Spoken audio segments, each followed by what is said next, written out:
Assalamualaikum warahmatullahi wabarakatuh. Kami di sini dari kelompok 7 mata kuliah pemrograman web kelas paralel E081. Di sini kami ingin menjelaskan tentang materi JavaScript. Berikut adalah nama dari anggota kelompok kami. Yang pertama ada saya, Dimas Okta Maulana dengan NPM 2008 Yang kedua ada Ridwan Effendi dengan NPM 2008 Yang ketiga ada Feliani Kurniawati dengan NPM 2008 Dan yang keempat ada Steven Angkawijaya dengan NPM 2008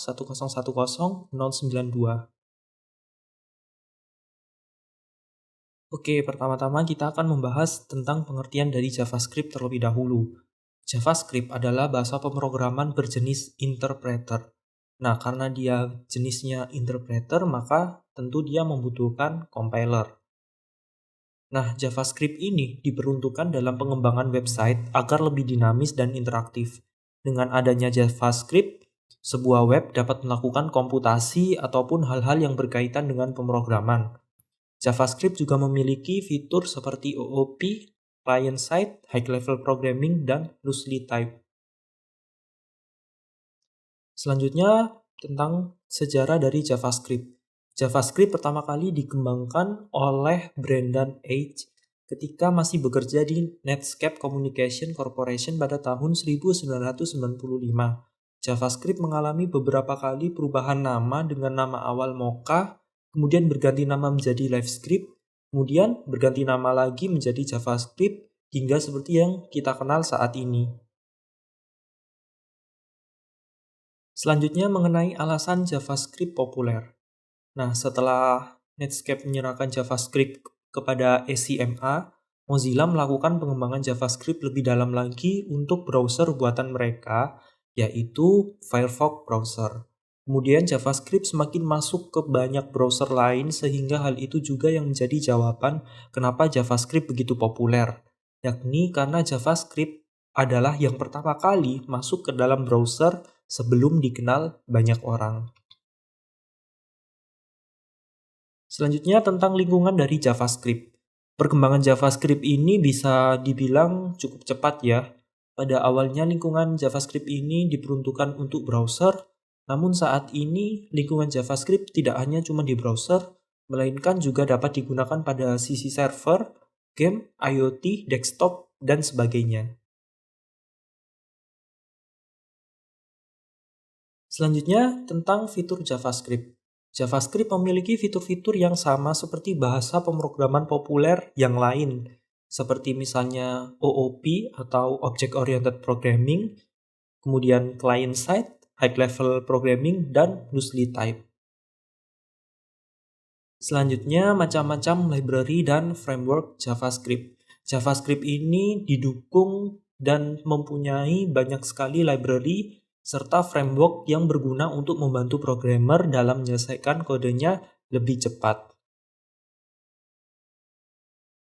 Beberapa contoh library JavaScript. Di sini hanya dicontohkan 7 library saja, akan tetapi sebenarnya library dari JavaScript itu sangat banyak sekali. Di sini contoh yang pertama adalah React. Library JavaScript dari Facebook ini sangat populer di kalangan programmer JavaScript. React berisi kode yang kompleks dan interaktif. Yang kedua ada Vue.js. Library ini termasuk library yang ringan dan mudah diintegrasikan dengan library atau framework JavaScript yang lainnya. Yang ketiga ada Ember.js. Kelebihan dari Ember.js ini adalah memiliki banyak add-ons dan mudah untuk diupdate. Yang keempat ada Video.js, library yang digunakan untuk membuat latar belakang video pada sebuah website. Yang kelima ada Anim.js, memiliki kemampuan dalam membangun animasi modern. Yang keenam ada Chart.js, sesuai namanya ya, chart. Library ini handal dalam mendesain grafik dari sebuah data. Kemudian yang terakhir ada Meteor.js, library backend yang biasanya digunakan untuk memanajemen logic dari sebuah server. Dapat digunakan untuk full stack juga sebenarnya. Selanjutnya mengenai beberapa contoh framework JavaScript. Sama halnya dengan library JavaScript, framework JavaScript itu juga banyak sekali, tapi di sini dicontohkan 4 saja. Yang pertama adalah Angular. Framework Angular ini merupakan framework JavaScript paling tua, pertama kali hadir sejak tahun 2009. Lalu yang kedua ada framework Backbone. Framework Backbone ini tidak kalah populer juga dengan Angular. Framework ini digunakan oleh Twitter dan LinkedIn. Yang ketiga ada Ember. Framework Ember pertama kali muncul pada tahun 2011. Salah satu hal yang diunggulkan oleh framework ini adalah kecepatannya dalam loading ketika digunakan untuk website. Kemudian yang terakhir ada Vue. Keunggulan dari framework ini adalah dapat memberikan pilihan kepada programmer untuk menggunakan seberapa banyak kode framework yang dibutuhkan sehingga Vue tergolong cukup fleksibel ya. Selanjutnya, menulis kode pada JavaScript. Melakukan penulisan kode pada JavaScript dapat dilakukan secara internal pada HTML ataupun secara eksternal dengan file yang terpisah. Mengoutputkan JavaScript juga bisa melalui beberapa cara seperti misalnya melalui konsol browser, alert browser, dan bahkan di dalam HTML-nya langsung. Berikut ini dapat dilihat ada sebuah contoh penulisan kode JS internal pada HTML. Nah, untuk penulisannya sebenarnya mirip-mirip dengan CSS ya kalau kita menggunakan internal. Jadi kita sediakan text script di sini, kemudian kita tinggal masukkan kode JavaScript-nya di dalam dari text script ini. Di sini saya menggunakan contoh console.log, ini adalah contoh penulisan JS internal. Selanjutnya ada juga contoh tentang penulisan kode JS eksternal. Untuk penulisan kode JS eksternal ini, kita harus melakukan pengalamatan ke JavaScript-nya. Kita lakukan pengalamatannya pada saat di file HTML-nya. Jadi di sini bisa dilihat pada baris kode yang ke-9 terdapat tag script dengan source-nya script.js. Kemudian di sebelah kanan ini merupakan file eksternalnya. Jadi file ini tidak satu file dengan HTML. Jadi filenya terpisah tetapi kita hubungkan melalui link yang ada di sini. Selanjutnya, untuk mengoutput JavaScript itu bisa melalui konsol browser. Berikut contoh untuk melakukan output JavaScript melalui konsol browser. Di sini bisa dilihat kita membukanya dengan text script, kemudian kita langsung menggunakan console.log. Ini adalah contoh output pada konsol browser. Dan di sebelah kanan ini bisa kita lihat di konsol browsernya sudah muncul sebuah teks. Ini adalah contoh output pada konsol browser. Jadi kode ini sukses. Kemudian mengoutputkan JavaScript juga bisa melalui alert di browser. Di sini ada contoh untuk menampilkan JavaScript melalui alert browser. Nah, kalau tadi kita menggunakan console.log, di sini kita tinggal menggunakan alert, kemudian di sini kita tuliskan teks yang kita mau, dan hasilnya akan seperti ini. Dan yang terakhir adalah output JavaScript di dalam HTML. Untuk output di dalam HTML sebenarnya ada banyak cara, cuma di sini saya menggunakan document.write. Document.write ini bisa langsung digunakan untuk menulis di dalam HTML-nya secara langsung. Seperti pada awal yang tadi saya bilang, berkat adanya JavaScript ini sekarang HTML memiliki kemampuan untuk melakukan komputasi.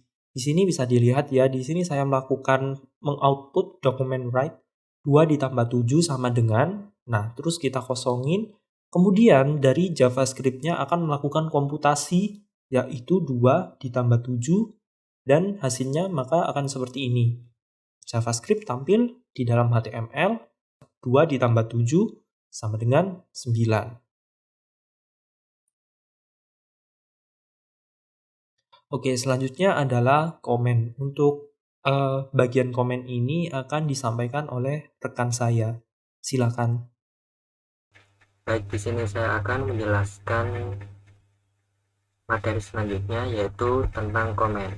Nah, komen di sini fungsinya adalah untuk mencegah agar tulisan atau kode kita tidak dieksekusi oleh program. Seperti misalnya di sini kita juga bisa menuliskan penjelas agar kita tahu kode kita ini berfungsi sebagai apa, kita gunakan komentar. Nah, selain itu kita juga bisa untuk gunakan komen untuk mencegah supaya barisan kode kita tidak dieksekusi, seperti itu.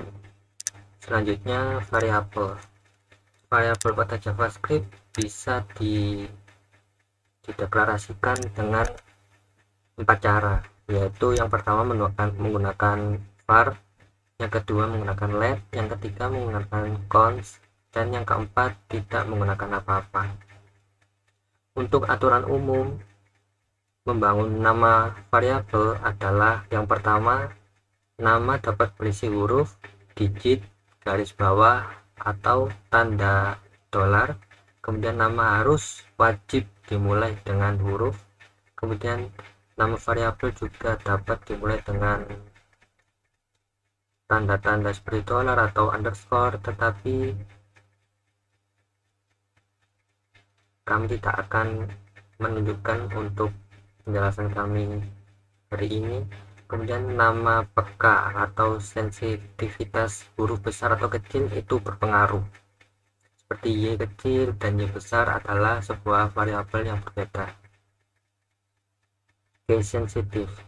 Kemudian selanjutnya kata yang dicadangkan seperti kata kunci JavaScript tidak dapat digunakan sebagai nama variabel, seperti misalnya kita tidak bisa menggunakan let sebagai nama variabel karena ini adalah kata kunci dari JavaScript.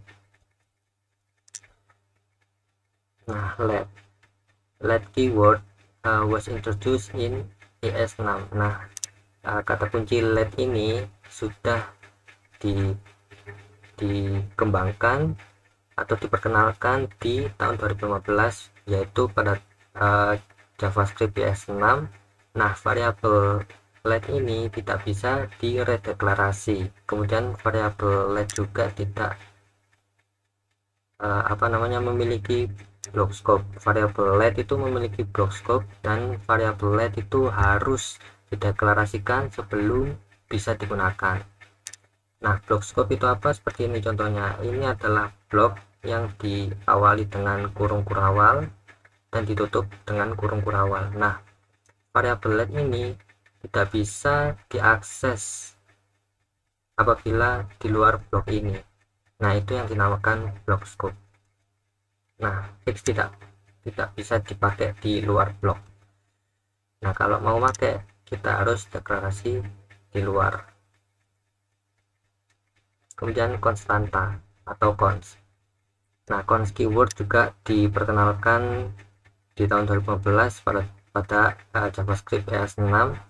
Variabel const tidak bisa diredeklarasi seperti let dan juga tidak bisa di reassign, dan sama seperti let juga memiliki block scope. Kapan kita menggunakan variabel konstanta atau const? Pada umumnya kita selalu mendeklarasikan variabel menggunakan const, kecuali apabila variabel tersebut kita tahu nilainya akan berubah-ubah. Nah, alangkah baiknya kita menggunakan const saat mendeklarasikan sebuah array, sebuah objek, sebuah function, dan regexp. Nah, apa sih maksudnya di redeklarasi, reassign? Nah, saya akan beri contoh seperti ini. Kita masuk ke konsol, kita klik dulu clear konsol.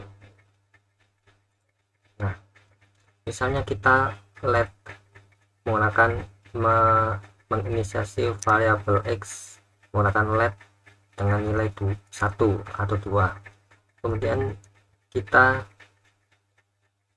deklarasi ulang let x sama dengan 3, maka muncul error. Nah, sintaks error. Identifier x sudah dideklarasikan sebelumnya. Nah, tapi variabel x bisa di reassign apabila menggunakan let, seperti ini misalnya. Let a sama dengan 1, a sama dengan 2, maka nilai a itu 2. Nah, apabila menggunakan cons, kita tidak bisa reassign, tidak bisa mengubah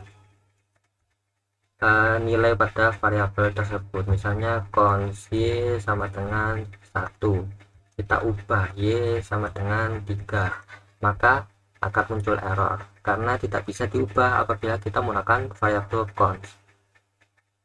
Ini salah tulisannya. Kita ulang.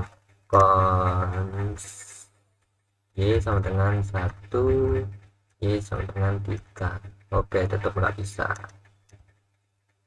Oke, next ke bagian selanjutnya, tipe data. Tipe data pada pemrograman biasa dibagi menjadi 3, yaitu number, string, dan boolean.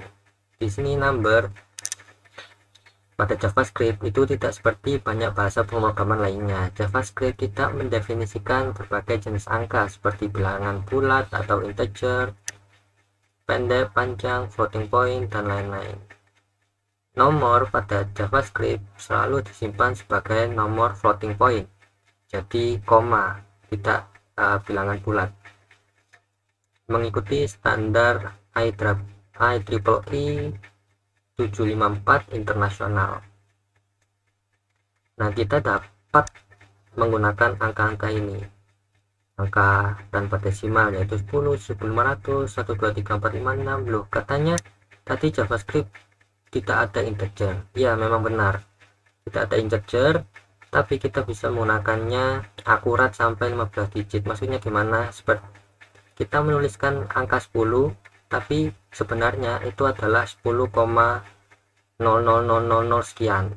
Nah, nilai bilangan bulat tersebut akurat sampai 15 digit. Seperti misalnya apabila kita memasukkan nilai 1, maka JavaScript akan mengembalikan nilai tersebut 1, tidak ada koma. Nah, tapi apabila kita memasukkan nilai 9 sebanyak 16 digit, maka 1, 2, 3, 4, 5, 6, 7, 8, 9, 10, 11, 12, 13, 14, 15, 16. Nah, maka bilangan 99 tersebut akan dibulatkan menjadi berapa ini? 10 sekian lah. Tidak exactly 9999 seperti itu. Kenapa? Karena bilangan desimal atau floating number di belakangnya itu sudah cukup untuk membulatkan bilangan 999 ini menjadi ini, seperti itu.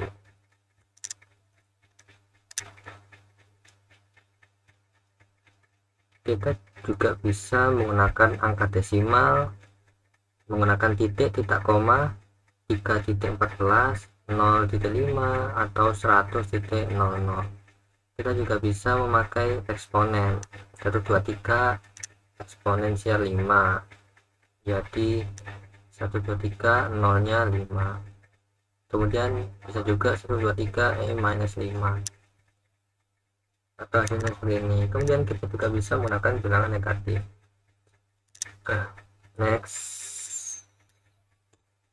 ke string. String JavaScript adalah 0 atau lebih karakter yang ditulis di dalam tanda kutip seperti ini. Yang dibuka, yang dibungkus dengan tanda kutip adalah string. Biasanya dalam JavaScript bisa menggunakan tanda kutip 2 atau tanda kutip 1. Nah, terus bagaimana kalau misalnya di dalam string tersebut ada tanda kutip juga? Nah, kita butuh yang namanya escape karakter. yaitu dengan backslash seperti ini. Nah, agar tanda petik kita muncul, kita bisa mengetikkan backslash kemudian tanda petik. Nah, nanti outputnya akan seperti ini. Kalau mau tanda petik 2, maka outputnya seperti ini. Nah, kalau kita mau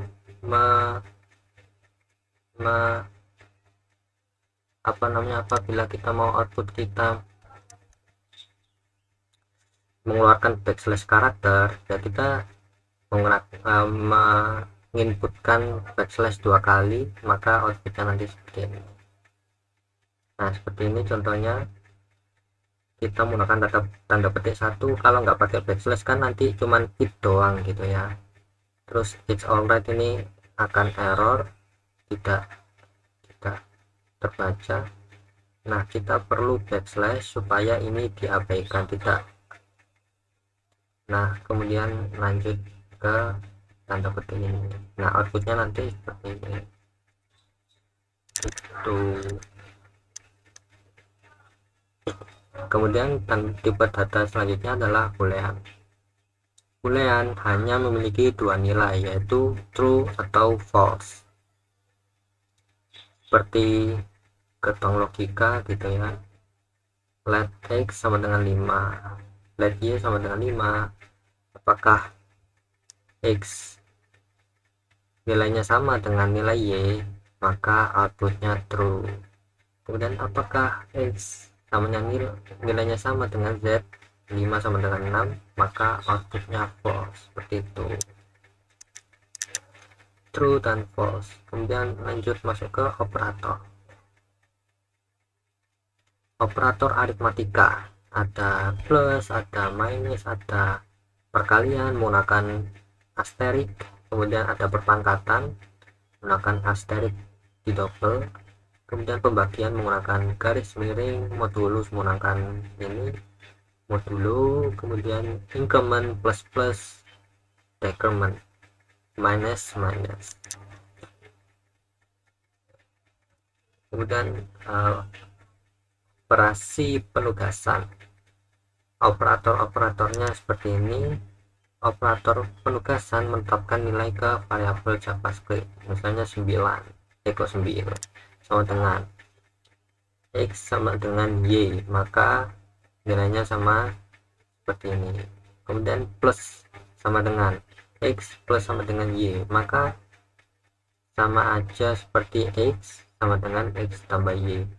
Begitu pula dengan minus sama dengan x min sama dengan y, sama seperti x sama dengan x min y. Begitu pula dengan operator-operator selanjutnya. Begitu. Oke, selanjutnya perbandingan akan disampaikan oleh teman saya. Terima kasih. Baik, selanjutnya kita akan membahas tentang operator perbandingan. Operator yang pertama ada sama dengan.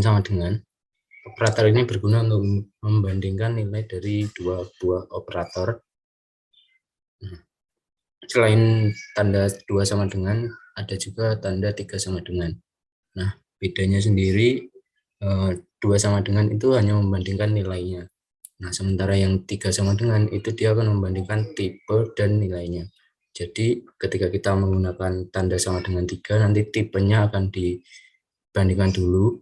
Kalau tipenya sudah salah, berarti dia akan langsung mengembalikan nilai false atau salah.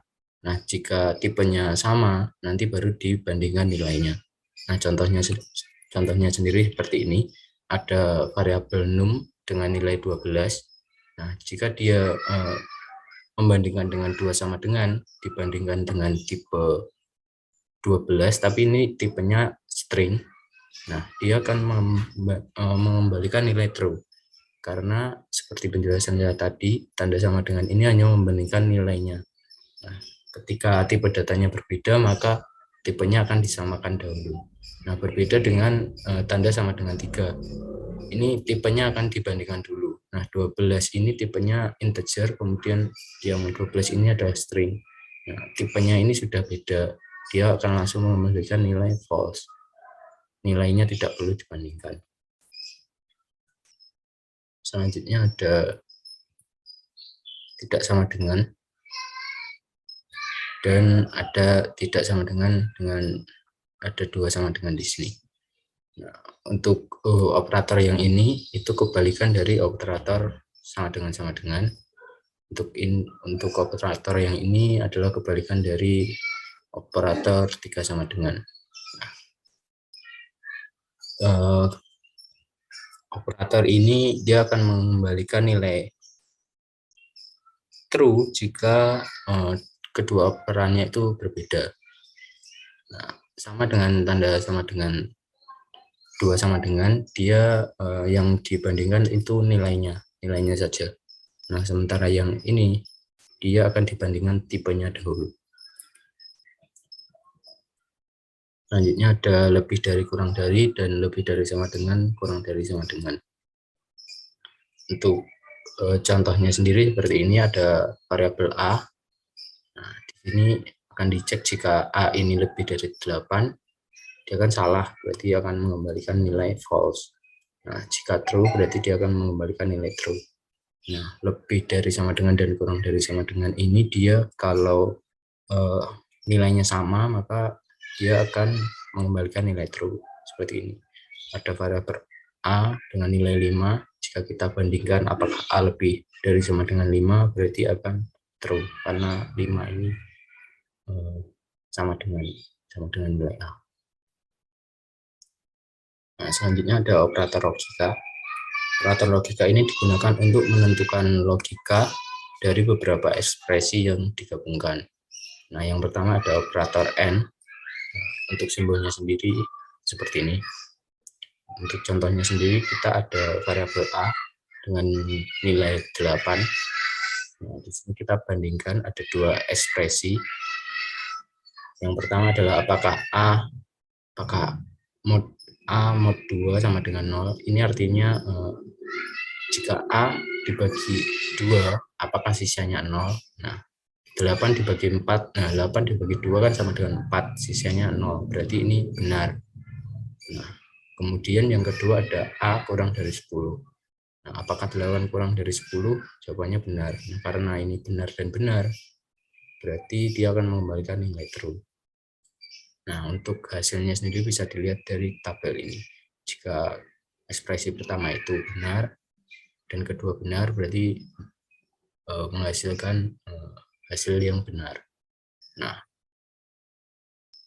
selanjutnya jika salah satu kondisi itu salah, maka akan menghasilkan nilai salah atau false. Nah, selanjutnya ada operator OR. Tandanya sendiri seperti ini. Untuk contohnya ada A sama dengan 9. Apakah A ini A mod 2 sama dengan 0? Jawabannya kan tidak ya. 9 dibagi 2 itu sisa 1. Nah, jawabannya kan salah. Nah, untuk ekspresi yang kedua, apakah A kurang dari 10? Jawabannya benar. Nah, karena salah satu ekspresi bernilai benar, maka dia akan menghasilkan nilai benar. Nah, untuk hasilnya sendiri bisa dilihat dari tabel ini. True itu kuncinya adalah jika salah satu ekspresi bernilai benar, maka hasilnya akan benar. Seperti ini, true menghasilkan true, true false menghasilkan true, false true menghasilkan true, kalau salah menjadi salah. Nah, selanjutnya ada operator NOT. Operator ini digunakan untuk mengembalikan nilai boolean yang dihasilkan. Jadi nanti kalau booleannya menghasilkan true, kalau kita kasih not berarti hasilnya menjadi false, kebalikannya. Contohnya seperti ini, ada A sama dengan 8. Nah, apakah A modulo 2 sama dengan 0? Jawabannya kan true. Nah, kalau kita kasih not di depannya, maka hasilnya akan berubah menjadi salah. Selanjutnya ada operator string. Nah, operator string ini ada dua kondisi. Jika operannya itu angka, maka akan menjadi operator aritmatika. Nah, jika operannya string, maka akan menjadi operator penggabung dari string itu sendiri. Nah, contohnya seperti ini, ada variabel A, dia menyimpan string makan, kemudian B menyimpan string pagi. Nah, kalau kita jumlahkan A dan B, itu hasilnya digabung stringnya, yaitu makan pagi. Nah, jika A ini menyimpan variabel integer, misalkan 1, dan B ini juga integer 2 misalkan, nah berarti kan ditambahkan 1 tambah 2, nah itu hasilnya nanti akan 3. Selanjutnya ada pengkondisian. Nah, di sini kita lakukan ketika kita ingin melakukan sebuah aksi sesuai kondisi yang kita tentukan. Yang pertama ada if. Nah, untuk sintaks dasarnya sendiri seperti ini. If kondisi, kemudian ada kurung awal, dan aksinya sendiri di dalamnya, kemudian tutup kurung. Nah, di luar ini adalah keluar kondisi. Jika kondisinya itu salah atau tidak memenuhi kondisi ini. Kemudian ada else. Else ini digunakan ketika aksi default ya. Jadi ketika if kondisinya ini tidak salah, maka dia akan ngecek ke si else, dan else lah yang akan dijalankan aksinya. Jadi dia tidak akan langsung keluar seperti if saja seperti ini. Jadi ketika kondisinya salah, maka jika kondisinya salah yang akan dijalankan si aksi di dalam else ini. Ini ada penggabungan else if. Else if ini kita lakukan ketika kita ingin memiliki lebih dari satu kondisi. Caranya seperti ini, ada if kondisi pertama, kemudian aksinya apa, dan else if ini untuk kondisi kedua, aksinya apa. Nah, setelahnya kita bisa gunakan else if seterusnya sesuai dengan ada berapa kondisi yang kita inginkan. Jumlahnya bisa tidak terbatas. Yang terakhir ada untuk penutupnya ada else.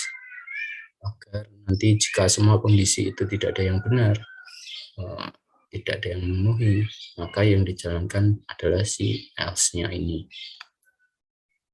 Gitu. Selanjutnya, selain ada if, ada juga switch case.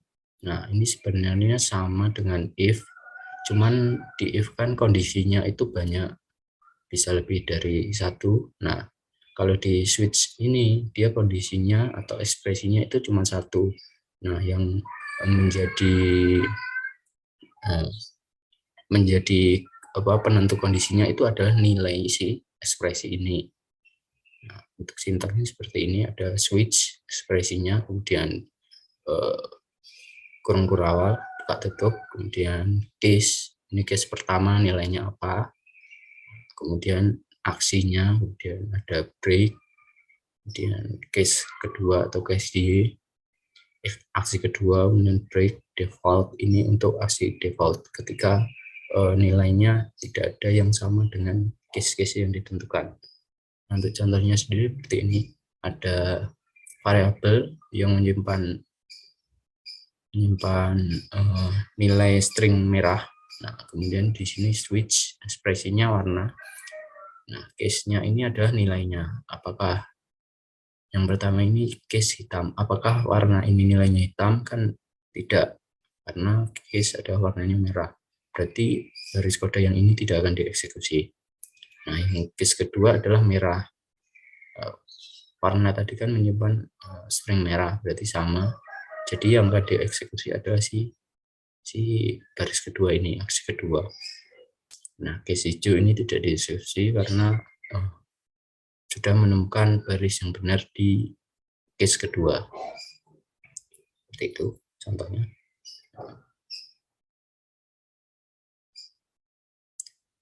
Nanti selanjutnya akan dijelaskan oleh anggota kelompok saya yang lain. Oke, selanjutnya yaitu loop. Loop ini adalah looping atau loop adalah suatu instruksi untuk membentuk aksi kerja secara berulang pada blok yang sama, di mana di dalam blok yang akan diulang ada terdapat statement atau pernyataan. Nah, untuk loop yang pertama ada for loop. Jadi untuk for loop ini penulisannya dalam JavaScript yaitu for, lalu dalam buka kurung inisialisasi variabelnya, lalu titik koma, lalu kondisinya, lalu titik koma, lalu perubahan nilainya, lalu kurung kerawal, kurung tutup, lalu isinya. Jadi do something kayak gitu. Nah, ini contohnya. Jadi for kita inisiasi variabelnya dulu, i sama dengan 0 dengan variabel let, lalu kondisinya i kurang dari 5, lalu perubahan nilainya i++, terus tutup, terus dikurung kerawal, kita printkan i, konsol log i. Jadi tutup, lalu nanti pas di enter dia akan keluar hasilnya dari 0 sampai dengan 4. Ini indeks ke 0 karena kita inisialisasinya 0 yang pertama, jadi ini kurang dari 5 berarti sampai 4. Selanjutnya for of untuk loop. Nah, jadi for of ini nulisnya for array itemnya of my array. Terus isi kodenya. Jadi misalnya kita punya array ada isinya log, Han, Kebana, sama Leila. Nah, terus habis itu kita buat for of ini, caranya kita cons array itemnya of my array. Jadi kita ngonsolin konsolok array itemnya. Jadi kita ngeprintkan setiap isinya dari array itemnya dari si array awal. Terus selain ada for, ada while untuk looping. Nah, while untuk looping ini ada dua, ada while, ada do while. Nah, untuk while yang pertama, kita inisialisasinya di luar. Misalnya let i sama dengan 1, nah while ini kondisinya ketika dia i kurang dari sama dengan 100, dia akan konsol log i, terus i-nya ditambahkan 1, sampai perulangan selesai, sampai i kurang dari sama dengan 100 ini. Kalau yang do while juga sama, cuman dia akan menjalankan dulu konsol log ini, baru dia mengikuti while ini. Jadi kondisi pada while akan dievaluasi sebelum blok kode di dalamnya dijalankan. Nah, sedangkan do while akan mengevaluasi bolehan expression setelah blok kodenya berjalan. Ini artinya kode di dalam do while akan dijalankan setidaknya 1 kali. Jadi do dulu dijalankan langsung, baru selesai do-nya dijalankan, dia akan mengikuti kondisi while. Kalau ini dia akan mengikuti kondisi while terlebih dahulu. Selanjutnya ada function. Nah, function ini yaitu fungsi, yaitu adalah blok atau kumpulan kode yang memungkinkan untuk dipanggil berkali-kali. Nah, fungsi ini juga bisa, fungsi dalam JavaScript ini juga bisa menerima masukan nilai melalui parameter. Nah, contohnya itu gini, misalnya kita membuat fungsinya itu nama fungsi multiply, terus ini isinya dalam kurung parameternya, terus bisa dikembalikan nilainya berupa return gitu. Nah, untuk cara contoh fungsinya, function greeting kurung, ini greeting ini nama fungsinya, terus di kurung buka kurung tutup, terus kurung kerawal, isi kodenya bisa berupa print kayak gini. Jadi terus cara manggilnya yaitu manggil dengan nama fungsinya ini, terus di sama kurungnya ini, nanti dia muncul.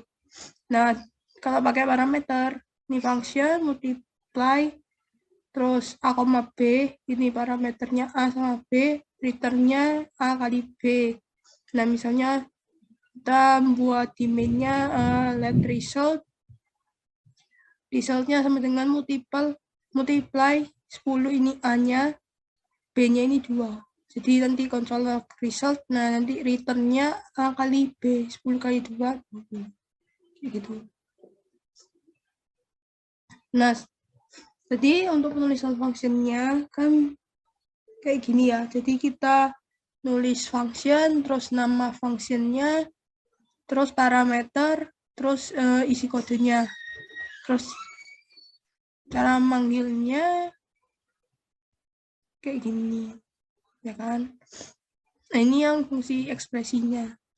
Nah untuk ada cara penulisan untuk function di JavaScript itu yang lebih memudahkan. Jadi kita pakai variabel const, terus nama nama functionnya sama dengan parameter, lalu di row-nya pakai semua dengan lebih besar, lalu kurung kawal isi dari kodenya.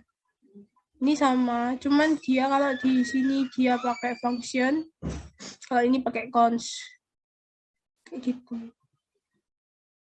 Ini juga dipakai function, dia pakai const langsung untuk menginisialisasi fungsinya. Fungsinya dia langsung dari ininya, row functionnya. Selanjutnya yaitu array. Array merupakan tipe data yang dapat mengelompokkan lebih dari satu nilai dan menempatkannya dalam satu variabel. Nah, data pada array disusun secara berurutan dan diakses menggunakan indeks. Untuk mengakses nilai di dalam array, kita gunakan tanda kurung siku yang di dalamnya berisi angka yang merupakan nilai posisi nilai yang ingin diakses. Dalam sebuah array, indeks dimulai dari 0. Jika mengakses nilai array lebih dari indeksnya, maka hasilnya akan undefinite. Nah, ini contohnya. Jadi untuk nulisin array, kita variabelkan, terus myArray dengan kurung siku ini, terus isinya bisa semua macam tipe data. Bisa string, bisa float number, bisa integer number, bisa boolean, bisa buka string juga kayak gitu. Nanti konsol log myArray-nya nanti dia akan memunculkan isi dari array ini nih. Kalau misalnya mau mengakses ini tadi kan dikatakan bahwa untuk mengakses nilai dalam array kita gunakan tanda kurung di siku. Ini dalamnya berisi angka. Misalnya konsol log myArray kurung siku buka 0. Berarti dia akan memprintkan coklat. Karena coklat ini berada di indeks ke 0. Ini indeks ke 1, 2, 3, 4. Kayak gitu. Nah, dalam array di JavaScript ada manipulasi array. Nah, cara manipulasi array-nya tinggal menambahkan kata-kata ini, yaitu yang pertama ada push. Nah, push ini untuk menambahkan data di akhir array.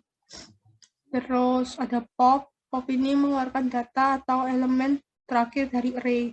Ada juga shift, mengeluarkan elemen pertama dari array. Ada unshift itu untuk menambah elemen di awal array. Ada delete. Delete ini menghapus data dari array-nya. Nah, kalau splice ini untuk menghapus elemen. Jadi, kalau yang ini menghapus datanya aja. Kalau yang ini, kalau delete itu menghapus data dari array kan. Nah, tapi elemen dari si array-nya ini tetap ada. Jadi, dia akan berupa kosongan tempatnya. Tempatnya dikosongkan gitu. Nah, makanya kalau ingin tempatnya hilangkan, maka menggunakan splice ini. Itu. Terus ada objek. Objek ini nulisnya variabel, terus nama objeknya, terus kurung krawal. Pakai kurung krawal. Kalau yang array tadi kan pakai kurung siku. Nah, objek ini berisi pasangan key dan value yang juga dikenal dengan properti. Nah, key berperan mirip seperti nama variabel yang menyimpan sebuah nilai, sementara value berisi nilai dengan tipe data apapun termasuk objek lain. Nah, contohnya ini, misalnya kita punya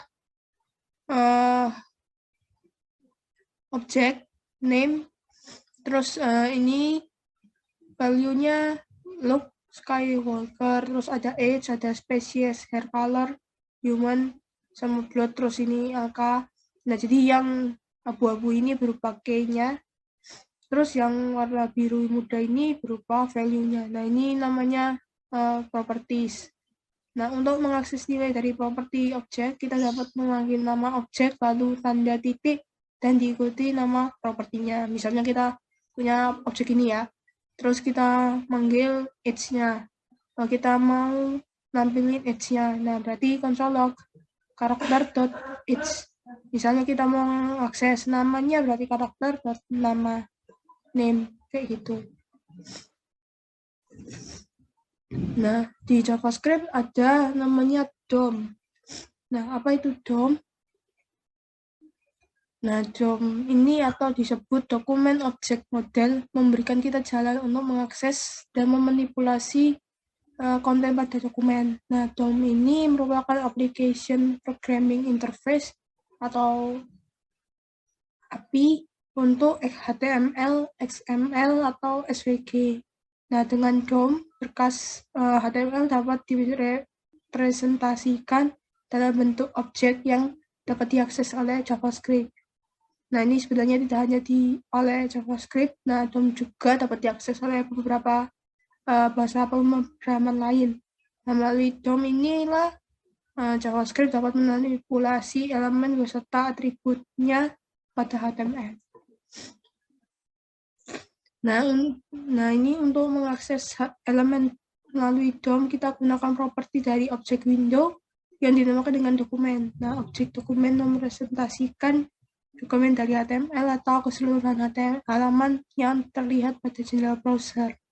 Nah, ini contohnya, misalnya kita pakai metode get element by ID. Jadi kita nulis di kodenya yaitu dokumen.get element by ID, lalu display-nya. Nah, ini mengembalikan elemen yang memiliki nilai ID display. Misalnya by name berarti mengembalikan banyak elemen HTML collection yang memiliki atribut name dengan nilai button ini.